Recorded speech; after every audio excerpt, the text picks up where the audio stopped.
They're trying. They're pulling out all the stops. So you think it'll succeed? He's trying, and he's right to try. I mean, we shouldn't give up on the prospect of 25,000, not just jobs, but we're talking real careers for real New Yorkers. The problem the governor faces is that New York, in and of itself, is the reason why Amazon's not coming. Amazon itself isn't the problem. They're just the result of the problem. We can't be a high-tax, high-regulatory state and expect companies that don't necessarily need to be here to come here at their own will. And this type of crony capitalism... A lot of the critics of this didn't understand how business deals are made.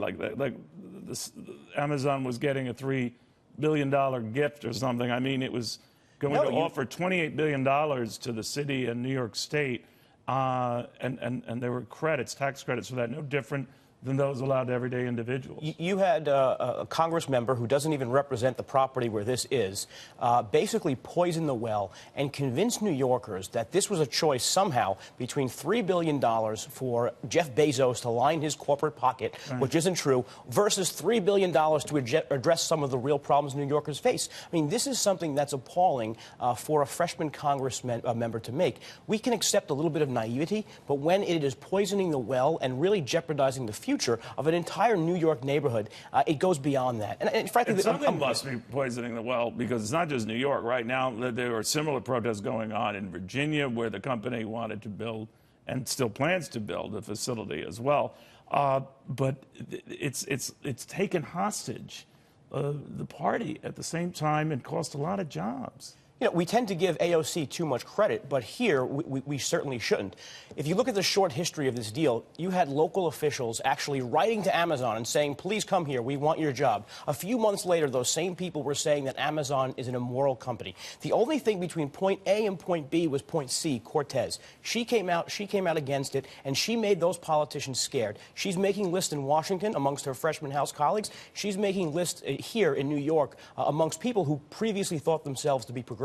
Well, you know, I don't know the story of the timeline for these councilmen and women. There were three who were not keen on this, and then Amazon said, oh, the hell with it. But I do notice that common in their argument early on, because I talked to one of the councilmen who was opposed, was that these were not going to be union jobs. So when I asked him at the time, so you would say no to thousands of jobs simply because they wouldn't be union jobs? And he effectively said, yeah. Well, first of all, I mean, the premise is false. You saw a whole bunch of unions today, yesterday rather, in Governor Cuomo's open letter. You had the building trades union supporting it. They were going to build construction with union jobs. The tech industry is not known for unionizing its tech employees. This is not an industry where the employees even want to be. And it's going to chase away other businesses who might want to look at setting up shop in New York. I think not so now. This type of gumboat diplomacy, where we can basically hang sticks and carrots in front of businesses at the threat of some obscure political board just eliminating their deal. This is not an environment where businesses will want to come. And if this continues the way it is, if Governor Cuomo continues running the state the way he does, we can expect more businesses to pull out. Well, God bless him. He did try. He did try to get them here, and he's trying again. But again, to your point, it's going to be an uphill battle. Joe Borelli, thank you very, very much. We should say that New York also has lost better than $2 billion in revenue prior to this even getting started.